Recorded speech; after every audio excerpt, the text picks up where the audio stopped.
नमस्कार दोस्तों, स्वागत है आप सबका हमारी एजुकेशन क्लास में जिसका नाम है टेक्निकल फादर और मैं हूं आपके साथ दीपक चौहान।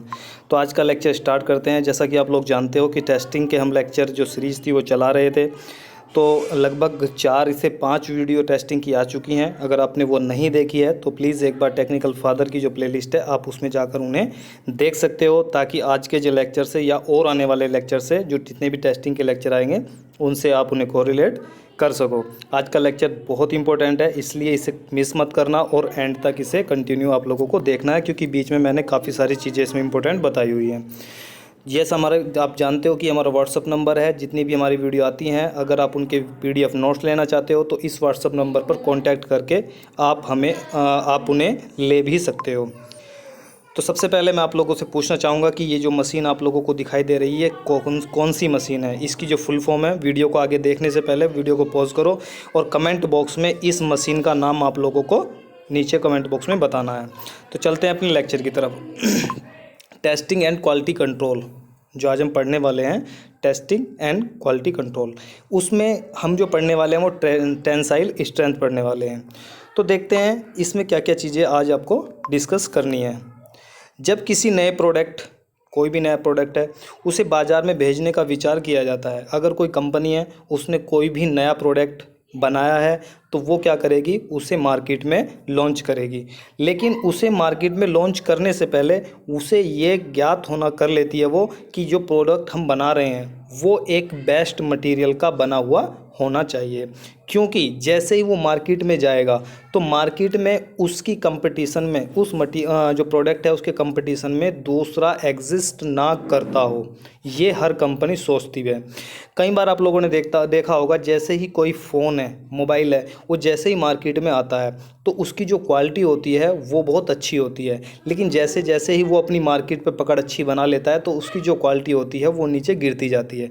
एग्जाम्पल के तौर पर, जैसे ही क्या होता है, कोई भी चाइना या जापान या किसी भी कंपनी का जो फ़ोन आता है वो उसे बहुत अच्छी तरीके से बनाता है। लेकिन जैसे जैसे वो क्या करता है, वो मार्केट पर पकड़ बना लेता है, अपने ब्रांड की एक छाप छोड़ देता है, तो उसके बाद में क्या होता है, वो जो फ़ोन कंपनी खुद से मैन्युफैक्चर कर रही थी, अब वो खुद से मैन्युफैक्चर नहीं करेगी उसे, और किसी भी वेंडर कंपनी से उसके जो पार्ट थे वो सस्ते रेट पर बनवाएगी। और बनाने के बाद में वो किसी कंट्री से बनाई जाएंगी, चाहे वो चाइना से मंगा रहे हों, क्योंकि चाइना क्या करता है, वो बहुत सस्ते पार्ट बनाकर सप्लाई करता है, एक्सपोर्ट करता है। तो मैक्सिमम जितनी भी कंपनियां, अच्छी अच्छी जो कंपनियां होती हैं, वो भी क्या करती हैं, किसी भी प्रोडक्ट के किसी भी पार्ट के जो पार्ट होते हैं, प्रोडक्ट के पार्ट होते हैं, उन्हें चाइना से सस्ते रेटों पर ख़रीदते हैं।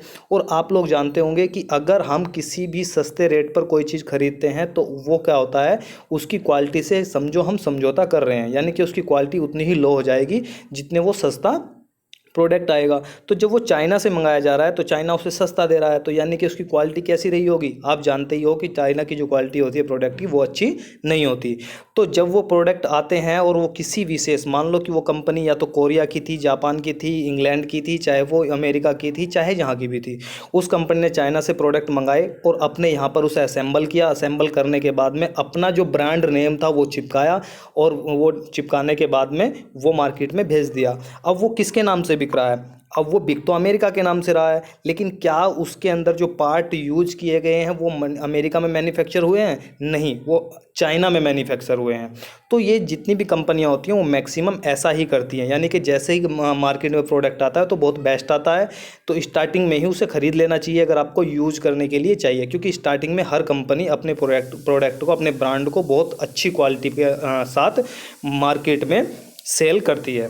तो ऐसा ही होता है, अगर आप भी क्या करते हो, कोई भी कंपनी है वो क्या करती है, मटेरियल वो सोचती है कि बाज़ार की जो मांग होगी उसके अकॉर्डिंग वो बेस्ट से बेस्ट मटेरियल से बनाकर ही प्रोडक्ट कहाँ पर भेजेगी, वो मार्केट में भेजेगी। लेकिन वो जो मटेरियल है वो बेस्ट है या नहीं है, उसकी जो प्रॉपर्टी है वो मार्केट की जो डिमांड है उससे प्रॉपर सेटिस्फाई करती है या नहीं करती है, इसे देखने के लिए हम क्या करते हैं, उस मटेरियल का एक सैंपल लेते हैं और सैंपल को क्या करते हैं, उस सैंपल की टेस्टिंग करते हैं। टेस्टिंग कहाँ होती है, टेस्टिंग लैब में होती है। तो तरह अलग अलग प्रकार की टेस्टिंग वहाँ पर होती है। उस टेस्टिंग से पता चलता है कि जो हमारा प्रोडक्ट है वो मार्केट में जाने लायक है या नहीं है, यानी कि मार्केट की लोगों की जो मांग है वो ये प्रोडक्ट उसे सेटिस्फाई कर सकता है या नहीं कर सकता है। तो टेस्टिंग जब हम करते हैं, अब टेस्टिंग किस किस चीज़ की हो सकती है। अब देखो, कोई भी मान लो कि हमें कोई भी बैग मार्केट में उतारना है, तो बैग में क्या होना चाहिए। बैग ऐसा भी हो सकता है कि वो बरसात में भीग जाए, ऐसा भी हो सकता है। तो हमें वो जो बैग बनाना पड़ेगा लगेज के लिए, वो इतना स्ट्रॉन्ग बनाना पड़ेगा ताकि उसका बरसात वगैरह यानी कि पानी से वाटर प्रूफ हो, ताकि बारिश से उसका कोई नुकसान ना हो। नंबर 1 ये कंपनी देखती है कि ये क्वालिटी भी उसके अंदर होनी चाहिए, इसलिए उसे वाटर प्रूफ बनाना चाहिए। सेकंड, अगर वो इन्वायरमेंट यानी कि उसमें अल्ट्रा वायलेट रे यानी कि जो सूर्य की किरणें अगर उस पर पड़ती हैं तो उसका रंग ख़राब ना हो जाए, वो ख़राब ना हो जाए, तो वो वाली क्वालिटी भी उसके अंदर मटेरियल में होनी चाहिए। दूसरी चीज़, जहाँ से हम उसे पकड़ कर उठाते हैं उसकी जो टेंसाइल स्ट्रेंथ होती है वो मजबूत होनी चाहिए, ताकि आज आपने 10 किलो वजन भरा है, गलती से किसी ने 15 किलो या 12 किलो भर दिया, वो तो टूट जाएगा। तो कंपनी क्या करती है, अगर उसने 10 किलो के लिए बनाया तो उसकी जो मजबूती रखती है वो कम से कम 12 या 15 किलो वेट का तो मजबूती रखती ही रखती है। तो कंपनी यही सोचती है कि हमारा जो प्रोडक्ट अगर मार्केट में जाता है तो वो बेस्ट मटेरियल का बना हुआ हो और पूरे जो टेस्टिंग के बिल्कुल जो मेज़रमेंट होते हैं उन पे वो सेटिस्फाई होना चाहिए। ठीक है, तो चलते हैं। आज का जो टेस्ट हम देखने वाले हैं कि जो प्लास्टिक मटेरियल है उसमें हम एक टेस्ट करते हैं, वो कौन सा करते हैं, टेंसाइल स्ट्रेंथ। कहीं काफ़ी सारे टेस्ट करते हैं, लेकिन आज हम जो पढ़ने वाले हैं, डिस्कस करने वाले हैं, वो टेंसाइल स्ट्रेंथ पढ़ने वाले हैं। ठीक है, तो चलते हैं अपने लेक्चर की तरफ कि आज टेंसाइल स्ट्रेंथ में क्या क्या चीज़ें आप लोगों को पढ़नी है। यूटीएम, जो मैंने अभी आपसे क्वेश्चन पूछा था इस मशीन के बारे में, तो जिन बच्चों ने नीचे आंसर दिया है वो सही है, लेकिन जिन्होंने नहीं दिया वो सुन लो।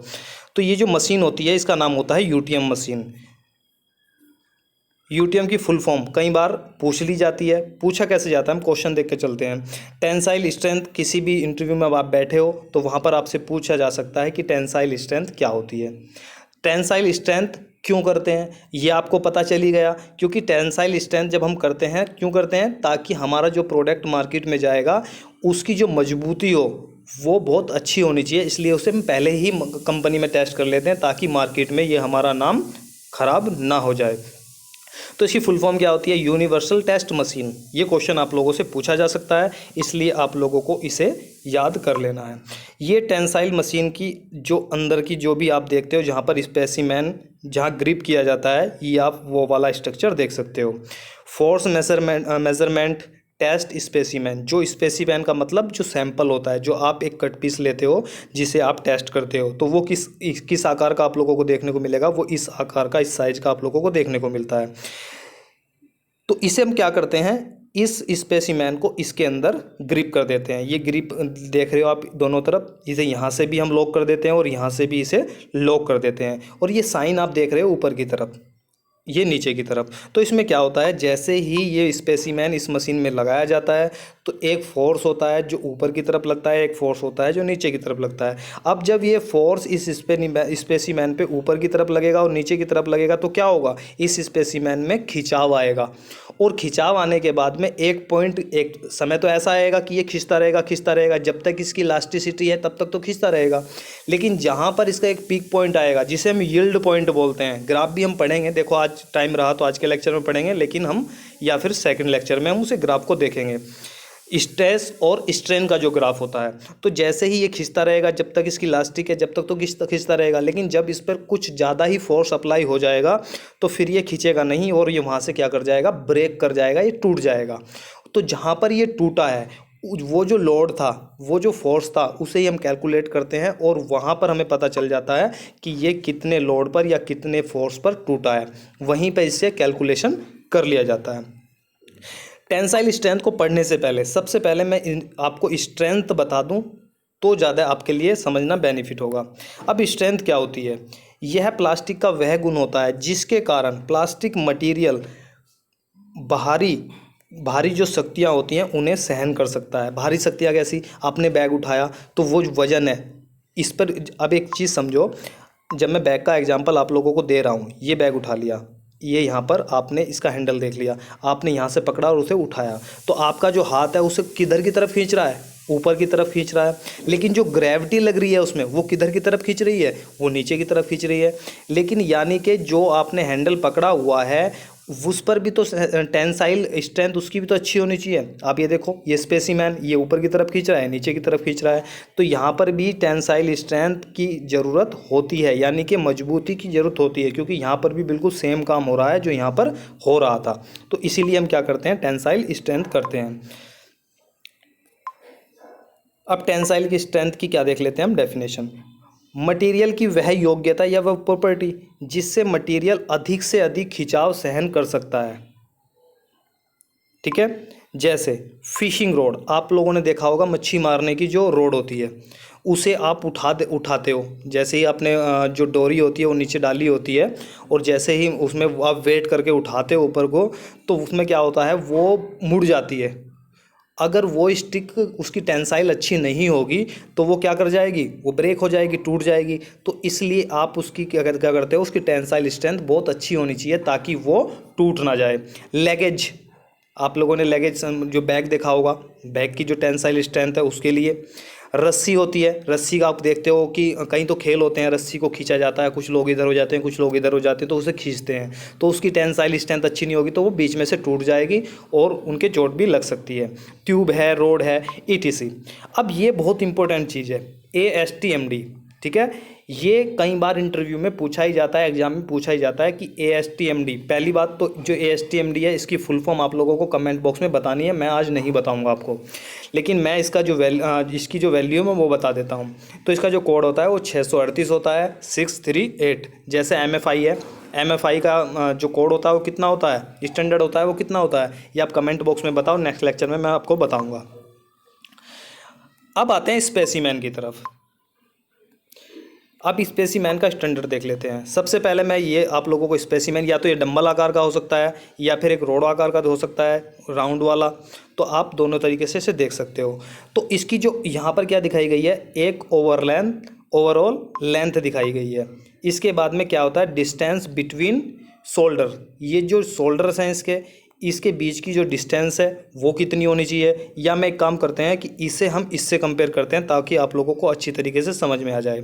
तो जब ओवरऑल लेंथ की बात, यानी कि पूरी जो लेंथ स्पेसिमेन की हम बात करते हैं, तो यहाँ पर कितनी ली हुई है, 200 mm।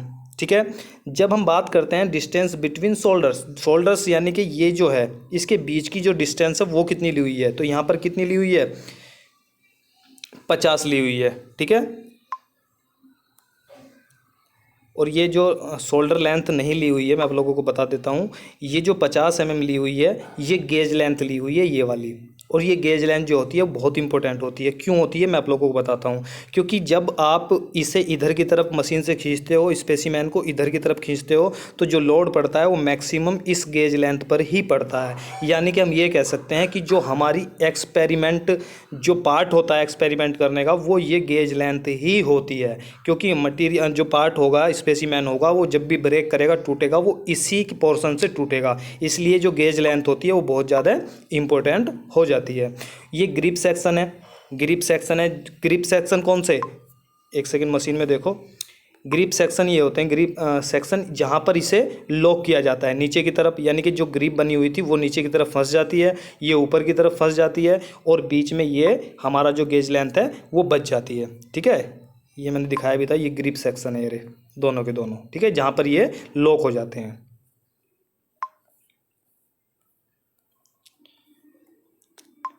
ठीक है, ये डाया ऑफ विड्थ, अब इसका जो डाया है वो कितना है, 12.5 mm आप रख सकते हो। इसकी जो विड्थ है वो कितनी है, वो 20 mm आप रख सकते हो। तो ये स्टैंडर्ड हमने इसका देखा, इसे याद भी आप कर लेना। और यहाँ पर जो ग्रिप का जो सेक्शन है उसकी जो लेंथ दी हुई है वो 50 mm दी हुई है दोनों तरफ, आप इसे 50-50 यहाँ से यहाँ तक रख सकते हो। अब स्पेसिमेन यानी कि जो सैंपल होता है तैयार करते समय सावधानी बरतनी चाहिए कि उसके साथ उसकी जो करनी चाहिए, उसकी जो सरफेस होनी चाहिए यानी कि वो स्मूथ हो, ताकि स्पेसिमेन की टेस्टिंग के दौरान स्पेसिमेन टूट ना जाए, जो सैंपल है वो टूट ना जाए। इसमें नोट क्या है, कम से कम 5 पीस टेस्ट करने चाहिए। मार्केट में भेजने से पहले आप लोगों को क्या करने चाहिए, 5 पीस कम से कम टेस्ट कर लेने चाहिए कि जो 5 पीस हैं अगर वो सही हैं तो आपका पूरा का पूरा जो लॉट है, यानी कि जितना भी प्रोडक्ट आपने बनाया है वो कहीं ना कहीं सही होंगे। टेस्ट स्पेसिमेन की खींचने की जो गति की स्पीड होगी, जब उसे आप ऊपर की तरफ खींचोगे मशीन से और नीचे की तरफ खींचोगे तो क्या होगा, उसकी जो स्पीड होनी चाहिए वो कितनी होनी चाहिए, वो हर मटेरियल के अलग अलग होती है। कितनी हो सकती है, 0.012 0.05 प्रति मिनट हो सकती है। इसके बीच में वो कहीं पर भी एग्जिस्ट कर सकती है। जहाँ पर गति नहीं दी हो वहाँ पर आप 0.04 से लेकर 0.05 पर मिनट तक की स्पीड यूज़ कर सकते हो। अब एक और इम्पोर्टेंट चीज़ आती है, इसे आप नोट भी कर लेना। अगर आप नोट्स बनाते हो तो इन्हें आप डेफिनेशन वगैरह को लिख लेना, और अगर आप नोट्स बनाने का समय नहीं मिलता है तो रजिस्ट्रेशन कराकर हमसे नोट्स आप ले भी सकते हो। ये फॉर्मूला होता है, ये फॉर्मूला बहुत ज़्यादा इंपॉर्टेंट होता है। इस फॉर्मूले को देखते हैं। लोड यानी कि अधिकतम वह लोड या वह फोर्स जिस पर टेस्ट स्पेसिमेन टूट जाता है, ब्रेक हो जाता है, ऊपर रखना है वो वैल्यू। नीचे क्या आएगा, एरिया ऑफ टेस्ट स्पेसिमेन, जो स्पेसिमेन आपने लिया था, सैंपल लिया था, उसका जो एरिया होता है वो रखना है, या विड्थ और थिकनेस। ठीक है, मोटाई इसकी आप यहाँ पर विड्थ और थिकनेस यहाँ पर रख सकते हो। और रखने के बाद में जब आप इसे वैल्यू निकालोगे तो इससे आपकी क्या आ जाएगी, टेंसाइल स्ट्रेंथ आ जाएगी। ठीक है, तो आज हमने टेंसाइल स्ट्रेंथ ही डिस्कस करना था। अगर कोई चीज़ इसमें छूट गई है तो आप नीचे कमेंट बॉक्स में ज़रूर बताएं, और जो क्वेश्चन पूछे गए हैं उनका आंसर भी आप लोग ज़रूर नीचे कमेंट बॉक्स में दें। तो आज के लिए आज के लेक्चर में इतना ही। जो नेक्स्ट लेक्चर है मैं कोशिश करूंगा जो ग्राफ है इसका, कि इसकी जो वैल्यू है, आंकड़े हैं, वो मशीन से किस तरीके से निकाले जाते हैं और किस तरीके से उन्हें पढ़ा जाता है, मैं कोशिश करूंगा कि नेक्स्ट लेक्चर में आप लोगों को वो बताया जाए। तो अगर आपको वीडियो पसंद आई है तो इसे लाइक ज़रूर कर दें और चैनल को सब्सक्राइब कर लें, और जो बेल आइकन है आप उसे भी ज़रूर दबा दें ताकि वीडियो की नोटिफिकेशन आप लोगों को मिलती रहे। और अपने दोस्त हैं जो भी हैं, अगर आप वो प्लास्टिक फील्ड से जुड़े हैं, टेस्टिंग सीखना चाहते हैं, तो उन्हें भी आप इस वीडियो को शेयर ज़रूर कर दें। तो मिलते हैं नेक्स्ट लेक्चर में, जब तक के लिए दीजिए हमें इजाज़त। जय हिंद, जय भारत।